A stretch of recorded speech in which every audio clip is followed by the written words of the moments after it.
Le premier préjugé qui se présente quand on apprend qu'on a un cancer de la prostate, c'est de perdre sa virilité. Et c'est l'une des raisons pour lesquelles on n'aime pas parler de cette maladie-là, parce que dès qu'on avoue qu'on a le cancer de la prostate, ça veut dire qu'il est nul sexuellement. La dysfonction érectile, une situation chez un homme où est-ce qu'il va avoir de la difficulté à obtenir ou maintenir une érection. Il n'y a pas un homme qui va me dire « Oh non, ça me fait pas peur, j'ai pas de trouble avec ça. » Non, c'est impossible. Je m'attendais à ce que, effectivement, ce ne soit plus tout à fait pareil comme avant. Ça s'est avéré très très vrai. Mais après l'opération, comme par enchantement, 6 mois plus tard, en ce qui me concerne, un bon matin, je me suis réveillé et le soleil était apparu. Il faut en parler en riant, il faut être à l'aise avec ça. N'ayez pas peur d'en parler. N'ayez pas peur d'en parler. Si c'est avec votre conjointe, déjà là, la communication, c'est important. Et puis, on n'oublie pas aussi en même temps que le plus gros organe sexuel, c'est la peau. Et l'organe sexuel le plus important, c'est le cerveau. L'érection, c'est en bas, mais ça part d'en haut. Au bout d'un an, la médication aidant aussi, je peux dire que j'ai une sexualité presque normale. Et même s'il y avait un problème de dysfonction érectile permanent, il y a des options qui viennent pallier ce type de problème. Heureusement que la science reconnaît toute l'utilité de cette chose pour nous les gars. Oui, la vie sexuelle ne sera plus jamais tout à fait la même, mais qu'une vie sexuelle est quand même possible. Les troubles urinaires, oui, je les ai eus pendant à peu près 2 mois. L'incontinence urinaire, c'est une incapacité à maintenir, à garder son urine dans la vessie. Mais ce n'est pas, je dirais, majeur. T'as différentes choses. Tu peux avoir la culotte, et moi, dans ma tête, la culotte, je suis pas capable de porter ça. Après, après les sous-vêtements, j'ai mis des pads là, absorbants. Il y a des exercices que les hommes doivent faire, les exercices de Kegel, qui permettent de renforcer cette région-là. L'incontinence a modifié mes habitudes de vie dans les semaines qui ont suivi le retrait de ma sonde. Chaque étape de la vie vient avec son lot de joie et d'inconvénients. Eh bien, que de devoir que quand on fait pipi, il y a des gouttes dans son slip, qu'est-ce que tu veux?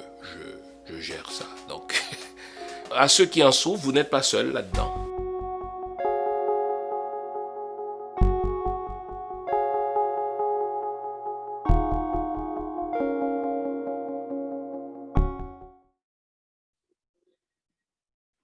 Bonsoir tout le monde.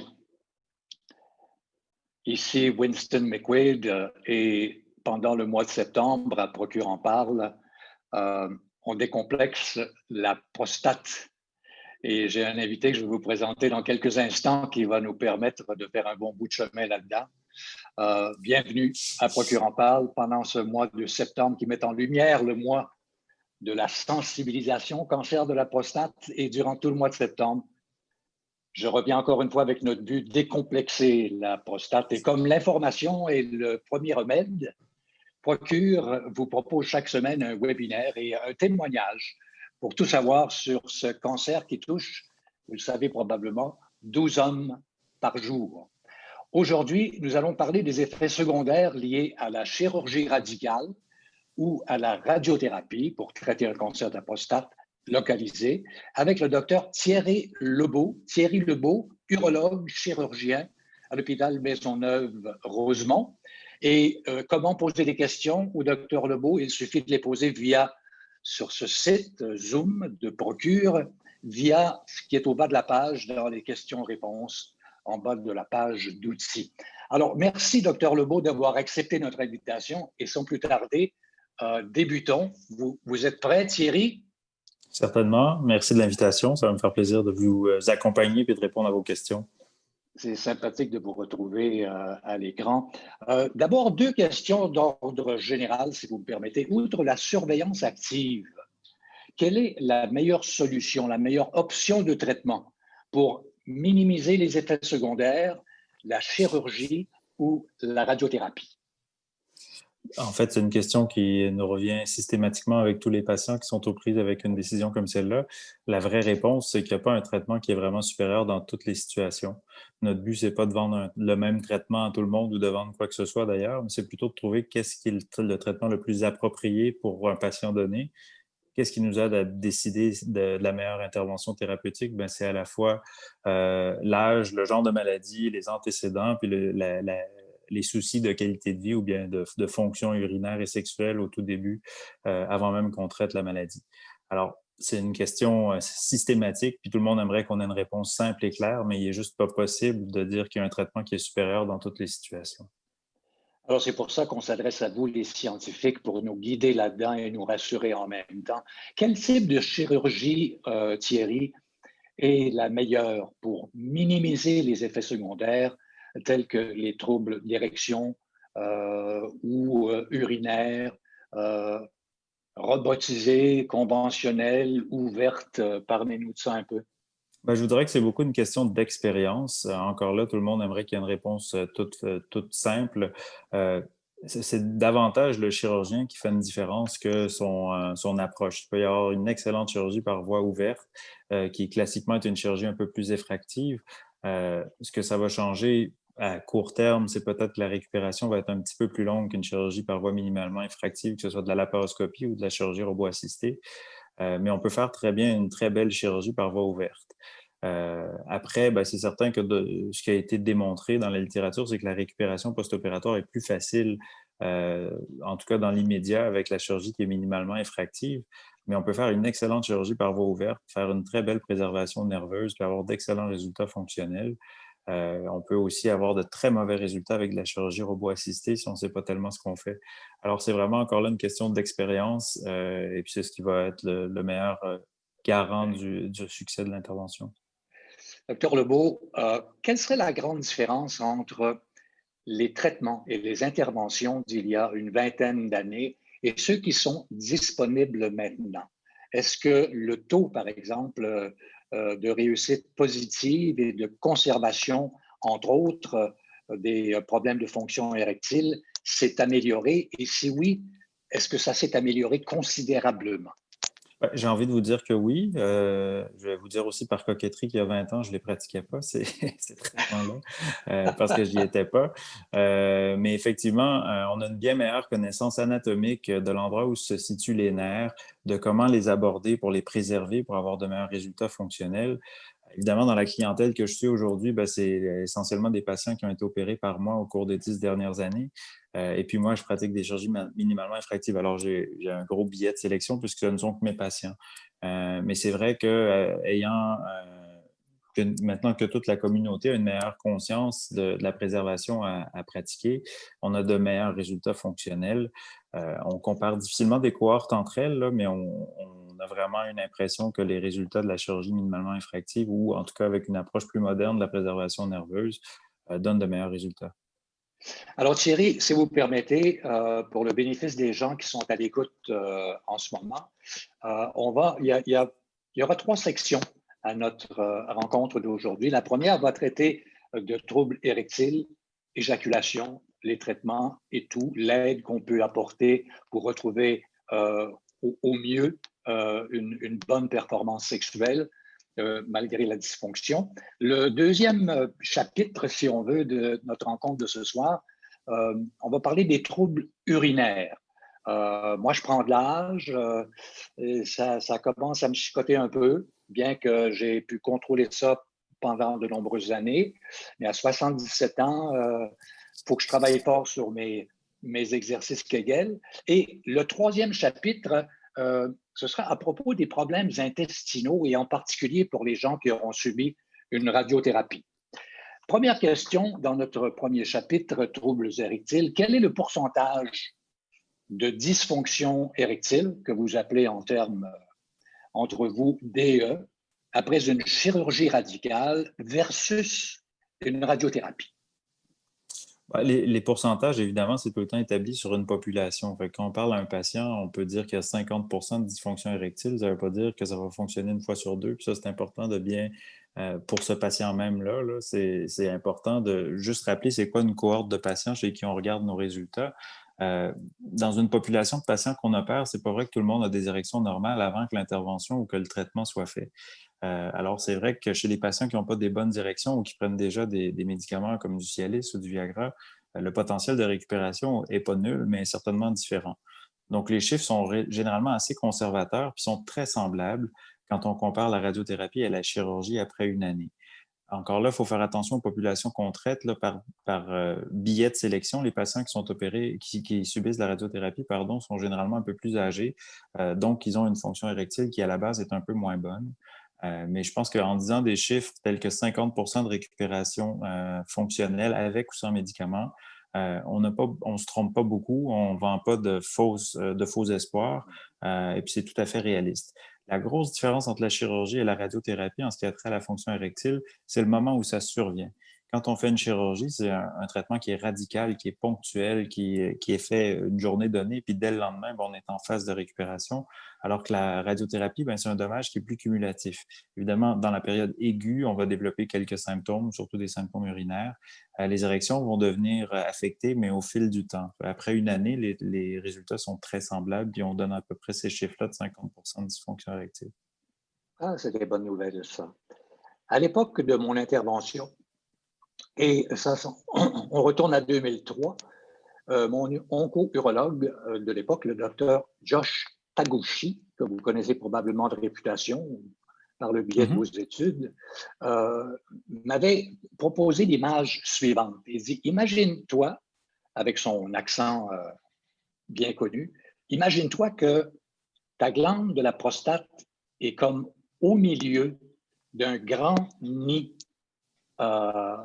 comment dirais-je, une espèce de grand nid d'araignée.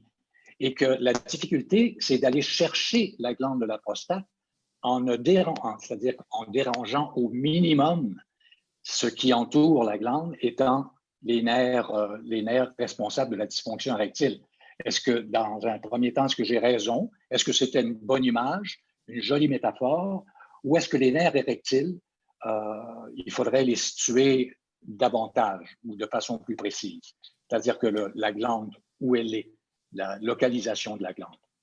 Je voudrais que pour les fins de la discussion, l'image n'est pas mauvaise. Ils sont pas, c'est pas écrit nerf érectile dessus. Hein. Quand on fait notre opération, ils sont complètement accolés à la prostate. Et c'est comme finalement plus la pleure d'un fruit qu'on voudrait enlever sans toucher la chair. Puis c'est là tout le défi de l'urologue qui fait des prostatectomies, c'est qu'on va être capable d'enlever cette pleure-là dans laquelle le réseau nerveux qu'on voit pas, mais qu'on sait y être présent, doit être finalement préservé, donc rester dans le patient, en même temps que de ne pas inciser dans la chair du fruit lui-même. C'est vraiment un travail d'équilibriste où on doit trouver ce millimètre-là où on doit aller. Les préservations ne sont pas toujours aussi possibles. Il y a des tumeurs qui sont parfois envahissantes à un endroit plus précis sur la prostate et volontairement, on passe plus au large.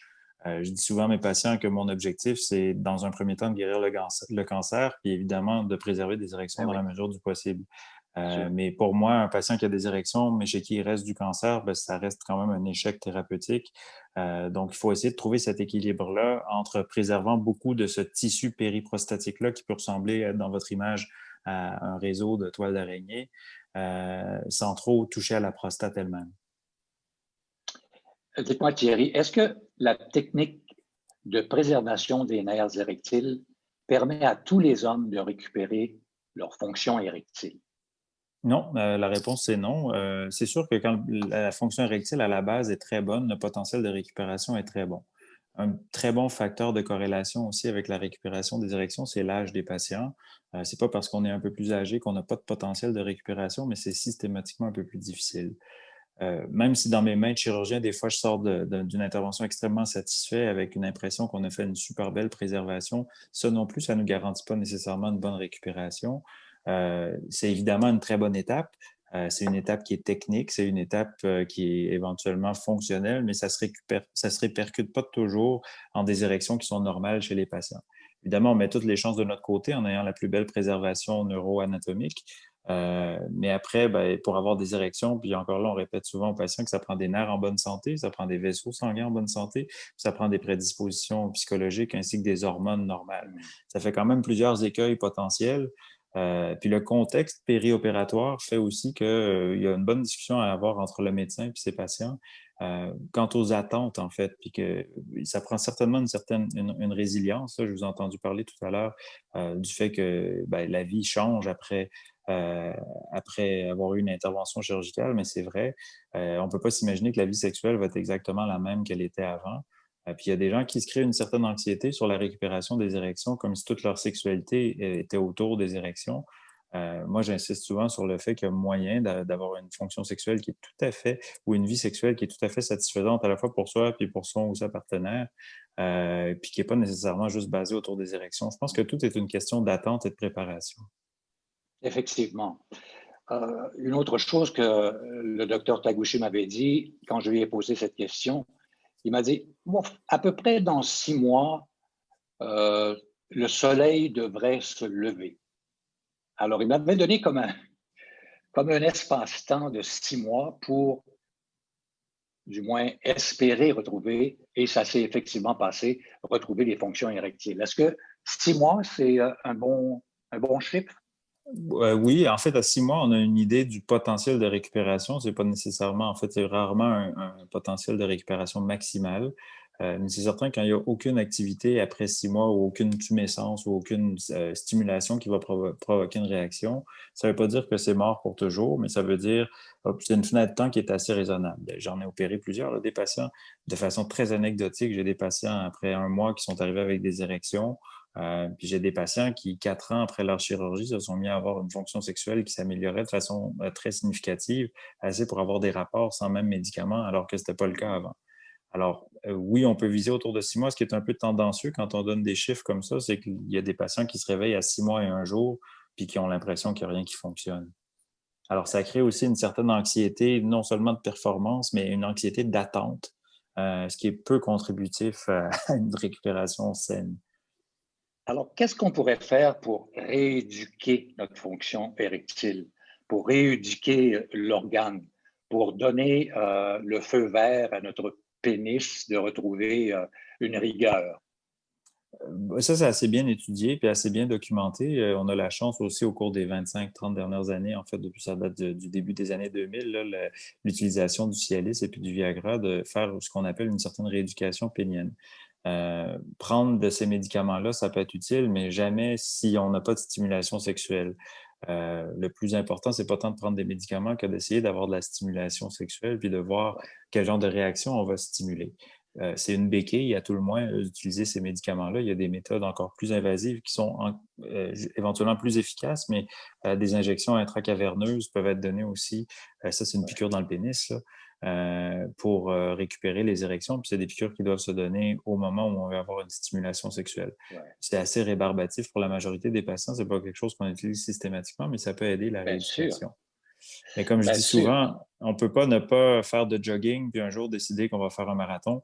Alors, ça prend de l'entraînement, c'est une rééducation comme la physiothérapie, comme dans d'autres domaines. Ouais, Ça prend de la stimulation puis du temps. ouais. Évidemment, c'est le rêve de tout homme qui est passé par là de retrouver le plus rapidement possible sa fonction érectile.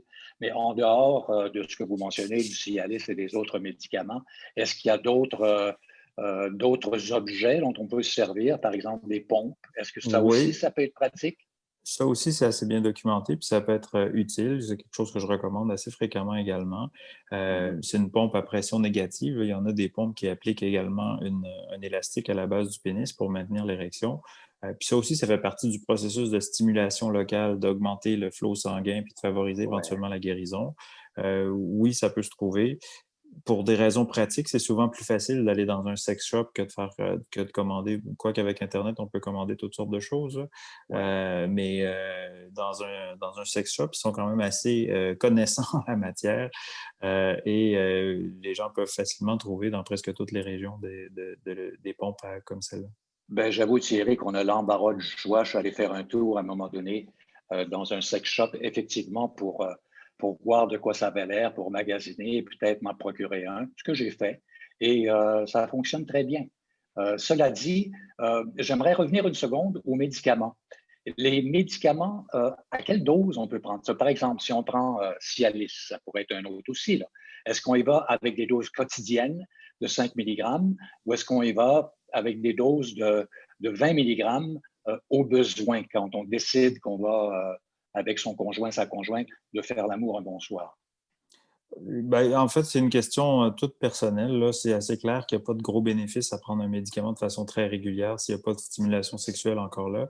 L'avantage de prendre une dose quotidienne, quoique c'est relativement onéreux, c'est qu'on est toujours prêt comme les scouts, hein. On n'a pas besoin de planifier un rapport sexuel éventuellement. On a toujours une dose suffisante dans le sang pour espérer avoir le bénéfice du médicament. Ce qui peut être un avantage pour certains, c'est au prix de prendre un médicament tous les jours. Puis les patients qui ne veulent pas prendre de médicaments sont pas rares. Alors, évidemment, c'est vraiment une question toute personnelle, mais pour le bénéfice de la récupération, il n'y en a pas un des deux qui est nettement supérieur, puis qui nous ferait insister pour une méthode plus que l'autre. Alors, ça veut dire que c'est une question de choix, finalement.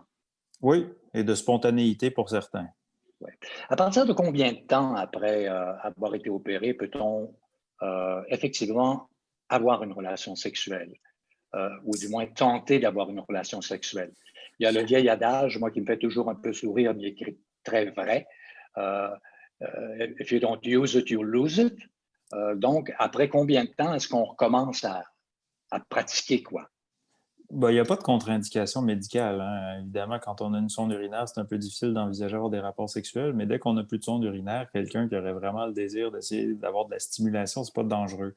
Par contre, pour tous ceux qui ont été opérés, on sait que dès qu'on retire la sonde urinaire, au moins temporairement, il y a des fuites urinaires qui sont incommodantes.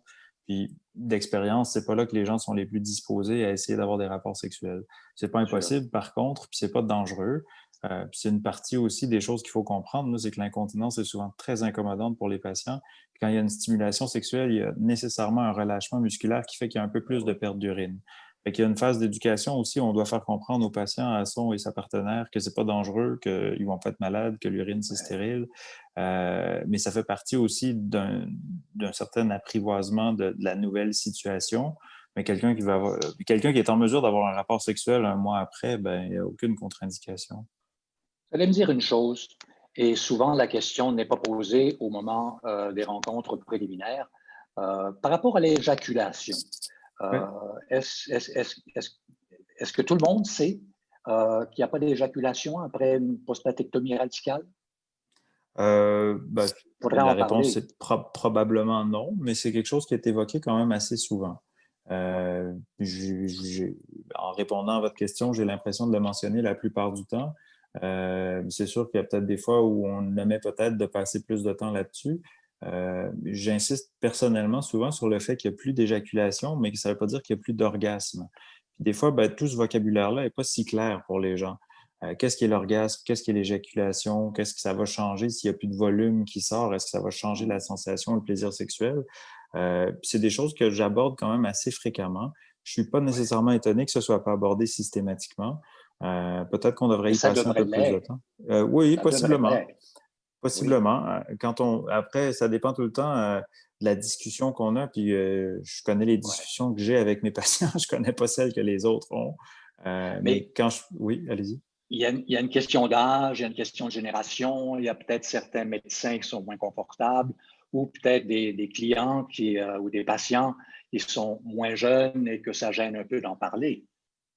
Ben oui, je vous avoue que quand même, la question des tabous chez l'urologue est assez vite passée, là. Les gens sont généralement très ouverts.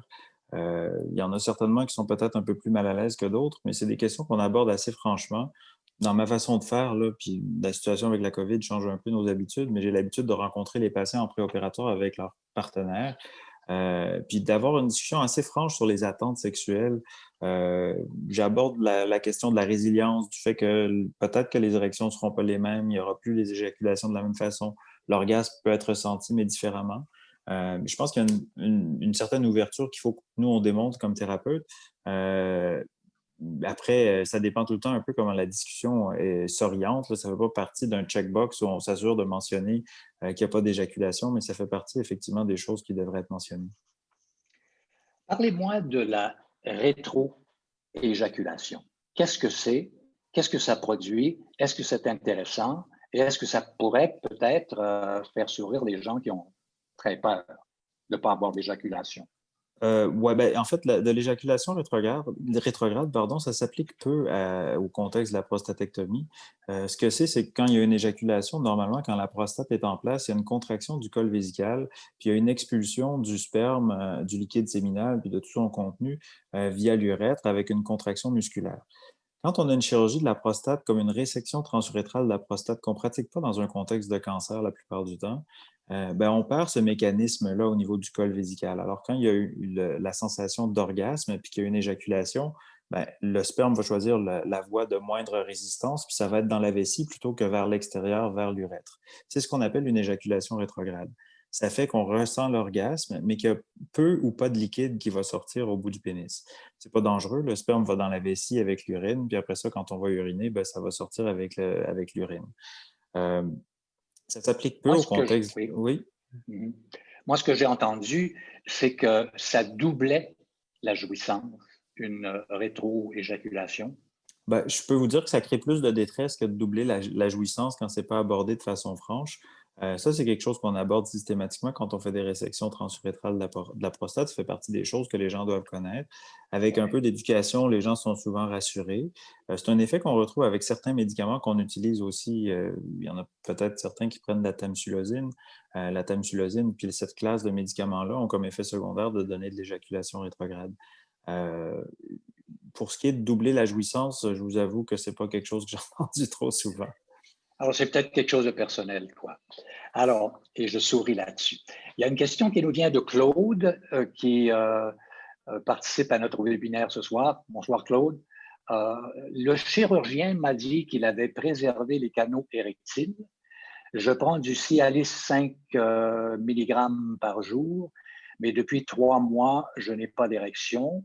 À quand dois-je m'attendre d'en avoir? Ça dépend encore là de la fonction érectile de base. C'est sûr qu'après 3 mois, on peut commencer à ressentir une certaine activité, mais ce qui est certain, c'est qu'il ne faut pas se décourager. Toutes les guérisons ne sont pas les mêmes. Puis quand on donne des statistiques autour de 6 mois avec une récupération, comme je disais tout à l'heure, ça ne veut pas dire qu'à 7 mois, s'il n'y a pas d'érection, ça ne reviendra jamais. Ce qu'il faut, au-delà de prendre du Cialis 5 mg, c'est surtout avoir de la stimulation. Comme vous disiez tout à l'heure, if you don't use it, you lose it. Le Cialis, ça fait rien, à moins d'avoir de la stimulation sexuelle. C'est ça qui va amener finalement le flot sanguin au niveau du pénis, puis qui va permettre au Cialis de faire son action. Si on prend du Cialis et qu'on s'assoit devant la télé pour regarder le hockey, il ne va rien arriver, même à moins qu'on aime beaucoup le hockey, mais normalement, c'est pas comme ça que ça fonctionne. Et ça rejoint en même temps ce que vous racontiez tout à l'heure avec les pompes péniennes. C'est bien Oui. beau d'avoir une pompe pénienne, mais il faut que ça serve à quelque chose aussi. Et ça prend une certaine rigueur, une certaine régularité. Il faut entretenir le sujet, quoi. Exactement. Une autre question qui trotte dans la tête de beaucoup d'hommes qui nous écoutent. Bon, avoir un orgasme, c'est une chose, mais est-ce qu'on peut avoir un orgasme sans érection? Oui. En fait, chez les gens qui n'ont pas d'érection après une prostatectomie radicale, c'est quelque chose qui est assez souvent rapporté, puis qui est très souvent, voire systématiquement abordé, en tout cas dans mon bureau, avant la chirurgie. Puis ça fait partie, là, je reviens à la discussion avec les partenaires pour savoir un peu à quoi s'attendre. Ça peut faire une vie sexuelle, puis j'en ai plein des patients qui sont quand même assez satisfaits de leur vie sexuelle, mais qui acceptent que c'est pas ce que c'était quand ils avaient 20 ans, mais qui arrivent quand même à ressentir l'orgasme, puis c'est bien fait, la libération d'endorphines, ces sensations de bien-être-là. Tout est question d'attente, encore une fois. Pourquoi il n'y a plus de liquide quand on a eu une prostatectomie radicale? Ben, c'est de la plomberie. Quand on a une éjaculation, la majeure partie du liquide vient des vésicules séminales, et à peu près le tiers qui vient de la prostate. Ben, quand on enlève la prostate et les vésicules séminales, ben, finalement, tout ce qui constitue le liquide, en tout cas 98%, est plus présent. Donc, c'est pour ça qu'il n'y a plus de liquide. Des fois, il y a des gens qui vont avoir des sécrétions urétrales dues à la stimulation sexuelle, à l'excitation sexuelle, puis qui pensent qu'ils ont encore une certaine éjaculation, mais c'est vraiment plus une sécrétion de glande urétrale à ce moment-là. Mais oui, c'est quelque chose qui existe et qui semble être satisfaisant quand même dans une bonne proportion des cas. Toujours sur le même sujet, Dr Lebeau. Là, on va répondre à des gens qui ont fait parvenir des questions à Procure, et ses webinaires, procure.ca, et là, il y a un numéro de téléphone, vous pouvez le composer, vous rejoignez quelqu'un et vous laissez votre question, quelqu'un vous rappelle. Alors, voici un bon échantillonnage de questions. J'ai eu une chirurgie radicale il y a 2 ans. Je n'ai jamais eu d'érection depuis. J'ai une prescription de Cialis. Combien de fois dois-je l'essayer avant de dire que cela ne fonctionne pas? On se répète? Oui, ben en fait, c'est une assez bonne question, là. Généralement, dans un contexte hors prostatectomie radicale, là, quelqu'un qui consulterait pour de la dysfonction érectile, on suggère toujours d'utiliser au moins 4 fois un médicament comme ça, parce qu'il y a plein de choses qui peuvent influer sur la fonction du médicament. Euh, il y a le contexte, là où la partenaire, le fait d'être fatigué ou pas, le stress, bref, tout ça, ça peut influer sur les érections. De façon générale, on dit qu'au moins 4 essais avec un médicament sont nécessaires. Le contexte de la prostatectomie radicale est particulier parce qu'on a une dysfonction érectile qui est vraiment organique, là, c'est-à-dire qu'à la base, on présume que les nerfs ne sont pas normaux, que les vaisseaux sanguins ne sont pas complètement reperméabilisés. Moi, j'aurais envie de dire plus souvent, mais encore là, moi, j'insiste souvent que je ne suis pas un vendeur de pilules, que le plus important, c'est pas tant de prendre des Cialis que d'avoir de la stimulation sexuelle. Puis il n'est pas rare que j'ai des patients qui ont peu ou pas de tumescence, puis qu'avec le temps, ça s'améliore un petit peu, puis qu'un échec au Cialis autour de 6 mois finisse par être un succès une année et demie plus tard. Quand vous parlez de tumescence, qu'est-ce que vous dites De exactement? gonflement. Le pénis qui gonfle, qui change de calibre, sans que ce soit nécessairement une érection parfaite qui permet la pénétration. On voit qu'il y a une certaine stimulation qui va créer un certain gonflement local, puis qui montre que les tissus, finalement, sont un peu réactifs. Il y a Michel qui pose une question sur le webinaire, mais c'est une question qui concerne des problèmes urinaires. Donc, on va attendre d'être rendu, Michel, au prochain chapitre sur ces problèmes-là pour aborder votre question. Pour l'instant, une question intéressante. Est-ce que je peux prendre du Viagra et utiliser une pompe pénienne en même temps? Ça peut être Viagra, ça peut être Cialis. Oui, certainement. Surtout qu'on est dans un contexte post-opératoire où l'érection de base n'est pas normale. Euh, un des risques des médicaments, puis pas tant de la pompe pénienne, c'est de faire ce qu'on appelle du priapisme, là, des érections qui durent très longtemps. Chez quelqu'un qui n'a pas de problème dû à une opération ou à de la radiothérapie, évidemment, c'est pas nécessairement quelque chose qu'on suggère d'utiliser les deux en même temps, mais quelqu'un qui a une dysfonction érectile significative, malheureusement, il y a quand même beaucoup de gens qui prennent des médicaments comme du Viagra qui en ont plus ou moins besoin. D'où ma mise en garde. Mais chez les gens qui ont une dysfonction érectile organique ou qui ont eu des chirurgies, on peut certainement combiner les deux. Finalement, on met toutes les chances de son côté pour que ça fonctionne. Exactement. Une autre personne ici, lorsque j'ai un orgasme, j'ai tendance à uriner en même temps. Qu'est-ce que je peux faire pour que ça ne se produise pas? Oui, j'ai abordé ça tout à l'heure. C'est une situation qui crée quand même beaucoup de détresse puis qui est très commune. Ça s'explique assez facilement, comme je vous disais tout à l'heure, par le fait que lors de l'excitation sexuelle, il y a vraiment un relâchement au niveau du tonus musculaire qui retient les urines. Donc, il y a des gouttes d'urine qui peuvent couler plus spontanément. Souvent, ce qu'on suggère, c'est d'aller uriner juste avant un rapport sexuel. Ça va diminuer, ça va peut-être pas guérir complètement ce problème-là, mais généralement, ça a tendance à améliorer significativement les choses. Puis après, c'est de bien expliquer pourquoi c'est comme ça, pour que les gens comprennent bien. Puis une fois que tout le monde est bien averti de ce que c'est, de ce que ça veut dire, ben, la détresse est d'autant diminuée. Si je vous pose des questions et vos réponses se répercutent et se répètent, c'est qu'il est toujours intéressant d'avoir 2 ou peut-être même 3 fois de l'information pour qu'on puisse finalement comprendre. Parce Je que suis là des pour fois, on ça. n'écoute pas vraiment, on écoute à moitié. Et le fait de répéter, et effectivement, je vous remercie de le faire, ça donne un bon coup de main à ceux qui sont là. Autre question, je n'ai plus d'érection, j'ai opté pour un implant pénien gonflable en 3 parties. Si j'ai bien compris, je dois payer pour l'implant, mais est-ce que l'opération se fait dans le système public? Dois-je payer pour cette chirurgie? Oui, ça peut se faire dans le système public. Il y a peu de chirurgiens qui posent des prothèses péniennes, heureusement, parce qu'il y a peu de besoins. Il y a quand même toujours des patients qui en ont besoin, mais il y a peu donc de chirurgiens qui le font en public. Actuellement, surtout dans notre contexte de la COVID, c'est certainement pas quelque chose qui est pratiqué dans le système public. Et généralement, la façon de fonctionner, c'est qu'il y a un genre de prothèse qui est généralement la plus simple, qui est remboursée par l'État.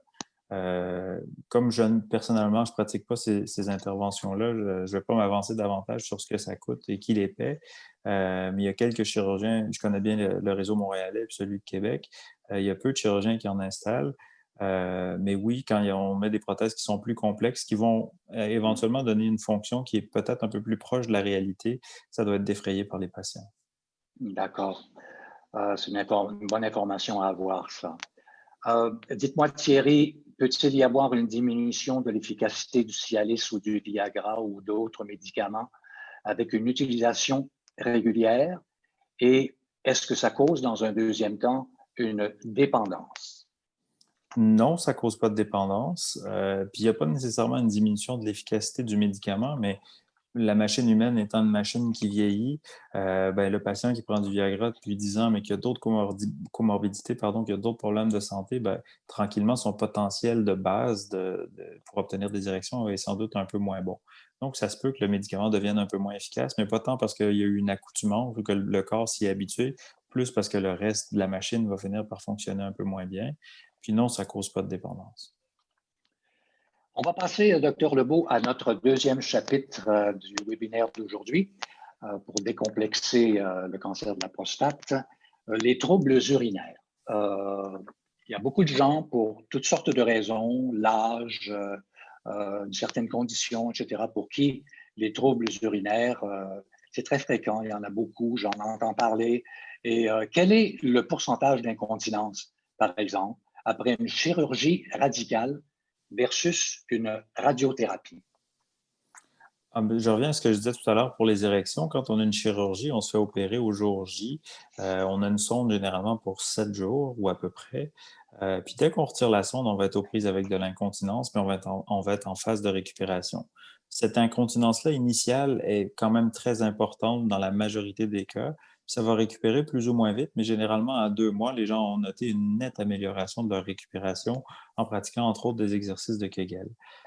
La radiothérapie est plus insidieuse, entre guillemets. Là, c'est un problème urinaire qui est un peu différent de l'incontinence urinaire d'effort, qui va plutôt se traduire par de l'incontinence par urgence, à cause de l'effet très irritant de la radiothérapie sur la vessie. Puis ça va se développer durant les mois, voire l'année qui vont suivre. Quand on regarde avec à peu près 12 mois après les traitements, que ce soit de la chirurgie ou de la radiothérapie, l'incidence de dysfonction urinaire importante est assez semblable. On parle d'environ 10 à 15 %. Je voudrais savoir pourquoi on met une sonde. Pourquoi une Euh, sonde après la chirurgie? Ben, parce qu'on fait de la couture, hein, ni plus ni moins. La prostate, c'est une espèce de valve qui lie l'urètre à la vessie qu'on enlève. Alors, on aurait deux bouts de tuyaux qui ne sont pas accordés l'un à l'autre. Le fait de mettre une sonde urinaire, ça nous permet de recoudre ensemble la vessie et l'urètre, puis ça dirige l'urine pendant la semaine où on a une sonde urinaire, ce qui empêche, parce que c'est très difficile de faire une anastomose qui est complètement étanche. Notre objectif, c'est toujours de faire ça, mais ça dirige l'urine vers la sortie plutôt qu'autour de la vessie où ça pourrait créer d'autres problèmes. Donc, c'est donc pour faciliter la guérison et la récupération. Et ça dure combien de temps, l'incontinence? L'incontinence plus importante, plus incommodante est certainement présente pendant 6 à 8 semaines initialement. Ce que je constate, puis ce qu'on a comme statistique, c'est qu'à terme, il y a à peu près 10% des patients qui vont devoir porter une protection. Puis heureusement, moins de 2% qui vont avoir une incontinence très incommodante. Très incommodante, assez des fois pour nécessiter une deuxième intervention chirurgicale pour aider Ah oui. la récupération de la continence. Ça reste quand même des choses qui sont assez rares, mais il y a des gens qui ont juste une guérison qui est plus difficile pour plein de raisons. Là, le tissu est très élastique normalement, puis quand il se fait de la cicatrice, comme quand on s'en fait une sur un bras, des fois la cicatrice devient très raide, puis ça fait que le tissu s'écrase moins bien, se collabe moins bien, ça fait l'effet comme d'un tuyau de poêle. Ce qui fait que chez certaines personnes, il peut persister une incontinence plus importante. Mais c'est moins de 10% des gens qui sont incommodés de façon significative, puis moins de 2% qui sont assez incommodés pour nécessiter une deuxième intervention. Alors, Thierry, donnez-moi un plan d'action pour se débarrasser de l'incontinence. Vous me parlez de Kegel.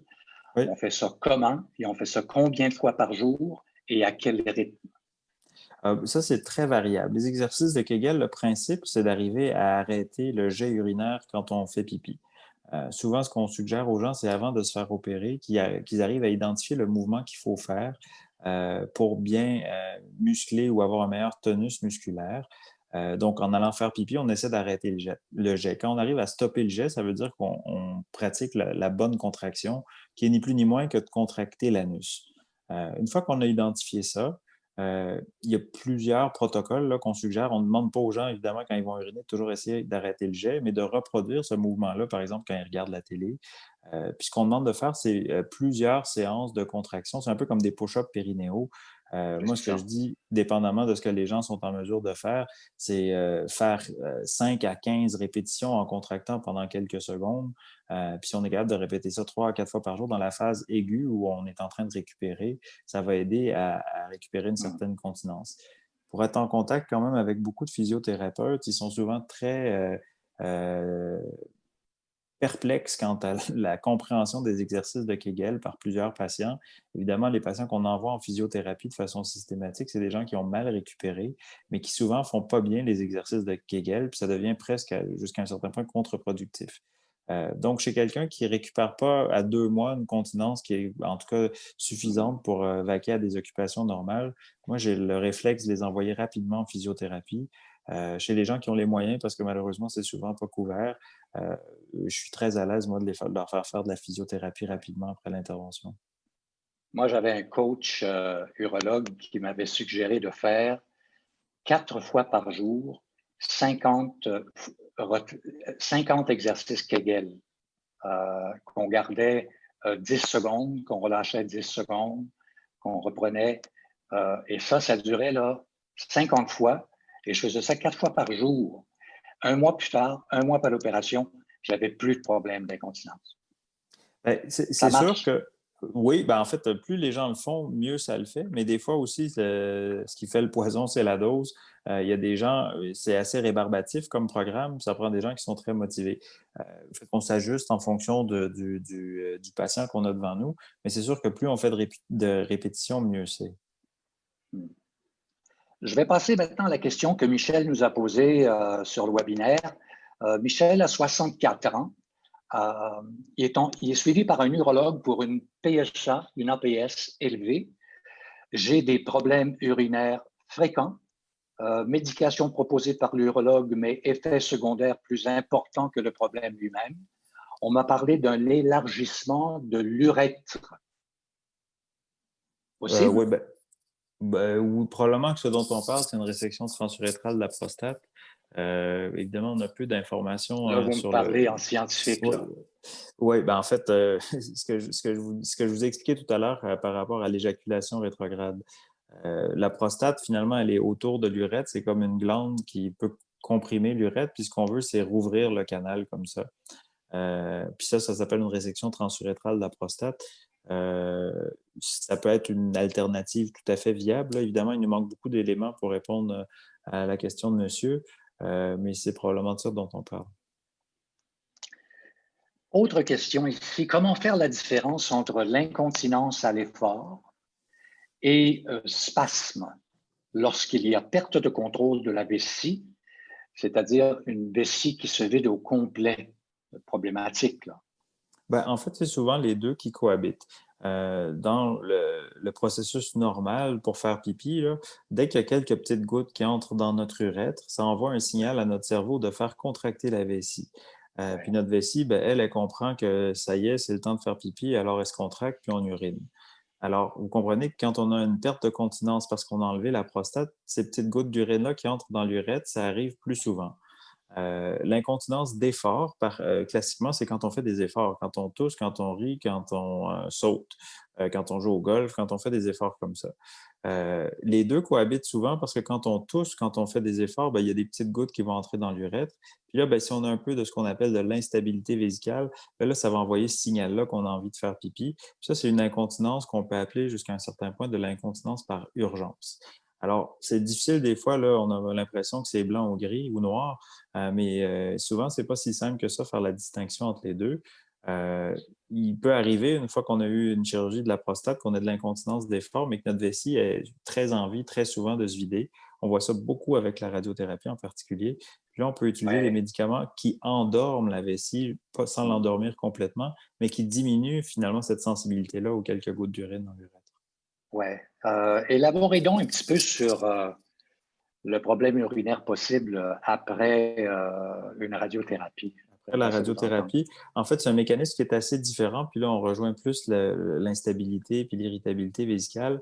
La radiothérapie, on la veut très ciblée, c'est-à-dire qu'on veut viser autour de la prostate pour limiter les dommages autour. Autour, il y a la vessie, puis il y a les intestins. On va y revenir tout à l'heure. Donc, ça crée une certaine inflammation au niveau de la vessie. Puis ça peut donner des envies très fréquentes et très pressantes d'uriner. Puis là, bon, on développe une espèce de vessie hyperactive à cause de cette irritabilité-là induite par la radiothérapie. Ça se traite pas tant avec des exercices de Kegel, mais plutôt avec des médicaments, encore là, dont l'objectif est de diminuer notre seuil de sensibilité au niveau de la vessie et donc d'avoir des envies moins fréquentes et moins pressantes de faire pipi. Et ces médicaments-là ressemblent à quoi? Ils s'appellent comment? Ben, il y a deux grandes classes de médicaments. Il y a ce qu'on appelle des anticholinergiques, parce qu'il y a des récepteurs dans la vessie qui répondent à ce genre de molécules-là qui ont des effets secondaires qui sont dus à leur mode d'action, en fait. Le but de ça, c'est d'endormir la vessie, mais en utilisant des anticholinergiques, on agit également au niveau des intestins. Ça peut donner de la constipation, puis on agit beaucoup au niveau de la bouche, où ça peut donner une sensation de bouche sèche. Puis encore là, c'est vraiment des médicaments qu'on utilise pour la qualité de vie. Alors, il faut peser pour chaque patient, c'est quoi le bénéfice du médicament versus ses effets secondaires. Ouais. Il y a des patients qui ont très peu d'effets secondaires et beaucoup de bénéfices aux médicaments. Alors, il faut toujours les essayer pour voir un peu comment les gens vont répondre. L'autre grande classe de médicaments agit différemment. Ça s'appelle des bêta-3 agonistes. Puis l'objectif est encore une fois de relâcher le muscle vésical. Ça a moins d'effets secondaires. Ça agit éventuellement sur la tension artérielle, mais c'est relativement bien toléré, mais parfois un peu moins efficace aussi pour traiter ce genre d'instabilité-là. J'aimerais ça qu'on passe aux questions qui nous ont été envoyées sur procure.ca Avec plaisir. et questions qui ont été répondues. On a répondu à ces questions en grande partie Oui. parce que le personnel est très efficace et très compétent chez nous, Marie-Christine en tête. Et la question est la suivante. Ça fait 1 an que j'ai eu ma chirurgie et je suis toujours incontinent. Je passe facilement à travers 4 gros pads par jour. Mon voisin, aucun problème après 4 mois. Est-ce que c'est normal? Et est-ce qu'il existe un traitement pour ça? Euh, c'est difficile de se comparer avec des voisins parce qu'on ne sait pas tellement ce qu'ils ont eu comme intervention ni dans quel contexte, mais ça reste quand même une situation assez véridique. J'ai souvent des patients qui m'expliquent que leur voisin n'a pas le même cheminement qu'eux. Est-ce que c'est normal? Ben, il faudrait définir la normalité. C'est possible. Normalement, on voudrait récupérer plus rapidement que ça. On ne voudrait pas avoir autant d'incontinence que ça, mais ça fait partie malheureusement des choses qui peuvent arriver. On ne sait pas si c'est quelqu'un qui a pratiqué de façon très systématique les exercices de Kegel, mais ça fait partie des choses qui devraient être évidemment explorées. La physiothérapie, ce serait très étonnant que ça n'ait pas été fait après 1 année avec une incontinence aussi importante.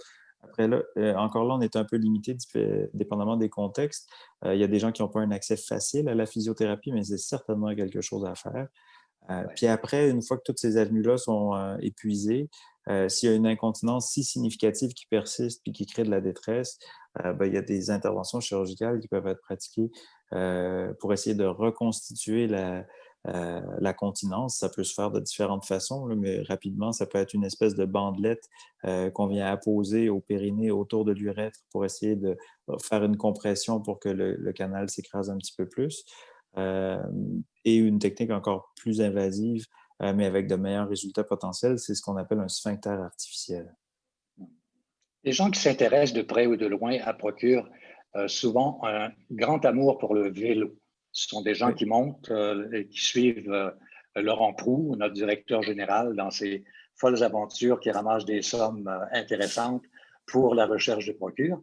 Mais le vélo est une partie importante et de plus en plus importante de la population en général, des hommes bien sûr, mais aussi des hommes qui prennent de l'âge et aussi des hommes qui ont été opérés pour une prostatectomie ou une radiothérapie. Alors, combien de temps après l'intervention est-ce qu'on peut recommencer à faire du vélo? Et une fois qu'on recommence à faire du vélo, quels sont les moyens à prendre pour ne pas se faire mal davantage, là? J'ai vraiment une question de confort et de récupération. Là. Classiquement, les gens ont un certain inconfort au niveau du périnée, certainement pendant 4 semaines, voire 6. Moi, je sens contre-indiqué complètement. Je ne recommande pas nécessairement de faire beaucoup de vélo avant 6 semaines. C'est vraiment une question de guérison locale et de confort pour les patients. Vous savez, la douleur, c'est un mécanisme qui est assez efficace que l'être humain a développé pour savoir que quand ça fait mal, bon, on retire sa main du rond de poil. C'est un peu le même principe. Si on s'assoit sur son vélo et qu'on n'est pas bien, ben c'est parce que c'est pas le temps. Après 6 semaines, s'il n'y a pas d'inconfort occasionné par le vélo puis sa pratique, j'ai pas de contre-indication. Est-ce que ça peut affecter la fonction érectile ou l'incontinence? Ben, c'est très difficile. Oui, le vélo en soi peut affecter la fonction érectile. Là. Si on demandait aux champions du Tour de France d'avoir une érection dans les 5 prochaines minutes après avoir gagné, ils seraient sans doute pas capables. D'être assis longtemps sur une selle de vélo, ça nuit à une érection, à la fonction érectile à brève échéance après l'effort. Ça dépend Par s'il contre, est irlandais, il n'y a pas de problème. ouais, ben, en tout cas. Donc, quand on a eu une prostatectomie radicale, ça ne va pas nécessairement nuire à la récupération. Encore là, c'est une question de dose et de confort. C'est Mais vrai. quelqu'un qui aimerait beaucoup faire du vélo et qui en ferait 200 km en étant à l'aise, c'est pas ça qui va nuire ni à sa continence ni à ses érections. Au contraire, plus Ouais. on est en santé, puis c'est ça les indicateurs les plus importants qu'on a en santé des hommes, hein, plus on fait attention à ce qu'on mange, plus on fait de l'exercice, meilleure est Bien la sûr. fonction sexuelle. Dans un monde idéal, en même temps, on ne devrait pas fumer personne. Tu sais. Un monde idéal, ça n'existe pas, mais on fait avec et on essaye d'être le plus, Mhm. le plus en santé possible. Une autre question et une dernière question sur le sujet des troubles urinaires, à moins qu'il y en arrive une ici.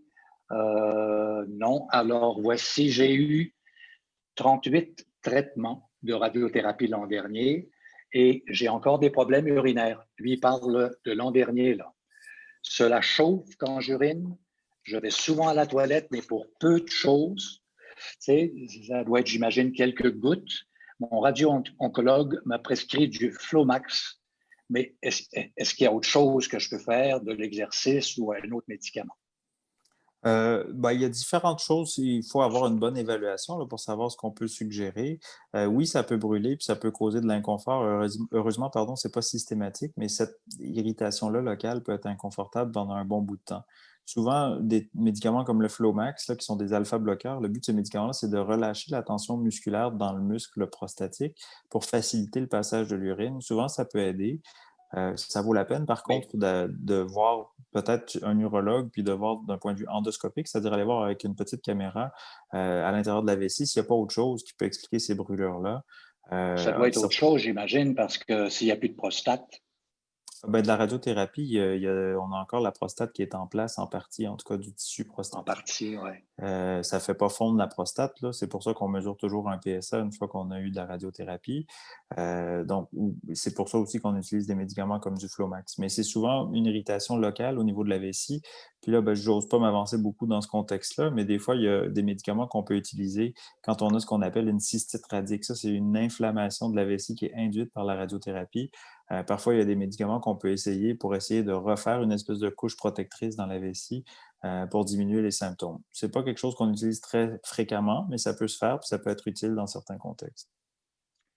Le temps file, il nous reste une dizaine de minutes en tout. Il y a encore quelques questions. Alors, je vous pose une question qui nous est parvenue via notre site web. Est-ce que les troubles intestinaux, parce qu'on est rendu au chapitre des problèmes intestinaux, des troubles intestinaux, est-ce que les troubles intestinaux sont, voyons, un effet secondaire de la radiothérapie seulement versus la chirurgie? Ben, c'est beaucoup plus fréquent après avoir eu de la radiothérapie. Je vous expliquais tout à l'heure que quand on fait de la Ouais. radiothérapie, on essaie de viser la prostate, mais l'espace entre la prostate et le rectum est tout petit. Là. On parle de quelques millimètres. Donc, il n'est pas rare d'avoir une inflammation au niveau du rectum qu'on appelle une rectite, puis qu'on a des problèmes de diarrhée ou de sang dans les selles. Après de la chirurgie, ça peut exister aussi des problèmes intestinaux, mais c'est beaucoup plus rare. Encore là, à cause de la proximité de la prostate avec le rectum, c'est très rare, mais il peut y avoir un traumatisme au niveau du rectum pendant la chirurgie. Si c'est reconnu pendant l'intervention, c'est pas si mal parce que ça se répare relativement bien. Mais quand c'est des micro-abrasions qu'on voit pas, ben là, ça peut être beaucoup plus compliqué Ouais. pour la suite. Ça reste des choses anecdotiques, heureusement, là, c'est très rare, mais ça peut arriver. Et c'est beaucoup plus l'apanage de la radiothérapie, là, de façon générale. Alors, c'est les effets secondaires sur lesquels on met un focus, là. Oui. Les effets secondaires par rapport à, effectivement, la radiothérapie. Ouais. Écoutez, quels sont les moyens non médicamenteux pour gérer ce type d'effets secondaires dont on parle? On parle au niveau intestinal. Ouais. Médicamenteux, même si vous ne voulez pas que je les mentionne, je vais le mentionner. Là, il y a différents types de suppositoires qu'on peut utiliser qui sont parfois à base de cortisone, qui permettent de diminuer l'inflammation locale. Quand on parle d'interventions non médicamenteuses, ça peut par contre être des interventions chirurgicales. Quand ça saigne, des fois, on peut devoir aller, sans que ce soit une chirurgie, devoir aller brûler avec un endoscope, aller brûler les petites zones qui sont problématiques. Sinon, c'est une diète qui permet d'avoir une régularité qui est peut-être un peu plus importante. C'est beaucoup plus souvent de la diarrhée que de la constipation avec laquelle on est en prise ou de la douleur quand on a des selles. Donc, on ajuste la diète en fonction de ça. Heureusement, ce n'est pas des problèmes qui perdurent généralement très longtemps à terme, mais ça peut être très incommodant pendant la radiothérapie et les mois qui suivent. Est-ce qu'il est possible, on parle toujours évidemment de radiothérapie, que les voies naturelles qui mènent au rectum soient détournées ou modifiées à cause du traitement et que ce soit plus difficile, en conséquent, de déféquer? Pas vraiment, mais je ne suis pas certain de comprendre ce que vous voulez dire par... C'est-à-dire, il y a un seul chemin. Est-ce qu'il peut y avoir un détournement du chemin qui, tu sais, je veux dire, entre les intestins et ce qui conduit à l'anus? En fait, pas avec de la radiothérapie. Avec de la chirurgie, ça se peut, mais c'est pas de ça qu'on parle. Quand on fait de la chirurgie, puis je fais une petite parenthèse, là, il peut se faire ce qu'on appelle des adhérences dans la cavité péritonéale, qui est le sac dans lequel on a les intestins. Puis ça, des fois, ça peut faire qu'il se fait un coude dans l'intestin où les selles ont un peu plus de difficulté à passer. La radiothérapie étant très localisée, puis son objectif étant très localisé, ça ne devrait pas avoir un impact beaucoup plus loin que le rectum. Alors Thierry, on va conclure là-dessus. On arrive à la fin du webinaire. Tout d'abord, votre opinion compte et lorsque vous allez quitter la web-diffusion, vous allez être invité à remplir un sondage. Je m'adresse évidemment à ceux qui sont présents sur le webinaire. Vous n'avez qu'à cliquer pour continuer. Et en deuxième lieu, je tiens à dire un énorme merci au Dr Thierry Lebeau pour son précieux temps. C'est extrêmement apprécié, Thierry. On a essayé de faire 2 petites répétitions avant-hier et hier qui ont été rendues impossibles parce que vous étiez toujours en train d'entrer en salle pour pratiquer votre métier, votre art, votre profession. Désolé, ça me fait plaisir de participer et de répondre à vos questions, mais effectivement, c'est un peu difficile d'arrimer tout ça dans nos horaires. Mais bon, j'espère que les gens apprécient. Absolument. Merci beaucoup, Thierry. Merci. Un prochain webinaire aura lieu le 19 octobre, durant lequel il sera question de tout sur le cancer de la prostate en 2020 avec l'uro-oncologue Nawar Hanna de l'hôpital Maisonneuve-Rosemont. Alors, soyez des nôtres et consultez le site procure.ca pour voir tout ce qui est prévu au cours des prochaines semaines. On a beaucoup de matériel, beaucoup de vidéos qui sont disponibles gratuitement. Et sachez que le magnifique nœud papillon 2020 est arrivé et ce sera disponible. Il sera disponible à compter du 1er octobre. Visitez novembre.ca pour le voir et vous le procurer. Alors, c'était Winston McQuaid pour Procure en parle. À très bientôt et merci encore une fois au Dr Lebeau.